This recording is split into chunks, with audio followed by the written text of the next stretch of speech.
Hello my dear students. Today I will discuss about source code and object code. The topic name is Introduction to Java, Part 4. The next slide is about source code and object code. What is source code? A set of instructions written in high-level programming language is called source code. Source code consists of different command, syntax, and operators. It uses simple programming language for writing program. Next is object code. A compiler generated machine language version of the source code is called object code. It is also known as machine code. It is a machine understandable code by which a computer can produce quick response as output. The next slide is about language translator. What is language translator? A language translator is a software that converts a source code written in any high-level programming language into machine code. There are three types of translator. Number 1, assembler. Number 2, interpreter. Number 3, compiler. Number 1, assembler.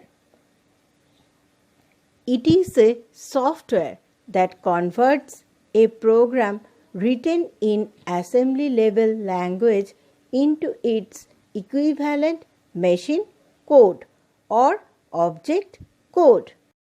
The next slide is about interpreter and compiler. What is interpreter? Interpreter is a translator that converts or interprets a program written in high-level language line by line into its equivalent machine code. Interpreter executes each instruction line by line or instruction by instruction. So, it is a slow process. For example, BASIC uses interpreter as language translator.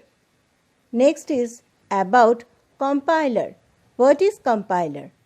Compiler is a translator that converts a whole program written in high-level language into its equivalent machine code at a time. Compiler executes whole program all at once. So, it is a first process. For example, C++ uses compiler as language translator. Java is a high-level programming language, uses compiler as well as interpreter. Next slide contains the difference between compiler and interpreter. Compiler. Number 1. Compiler compiles the program as whole, but interpreter converts one statement program at one time. Number 2. Compiler generates object file, but interpreter generates no object file. Number 3. Compiler translation is first, but interpreter translation is slow. Students, in this session I have discussed about source code, object code and language translator. Hope all of you have understand this part of the chapter very well. That's all for now. Thank you.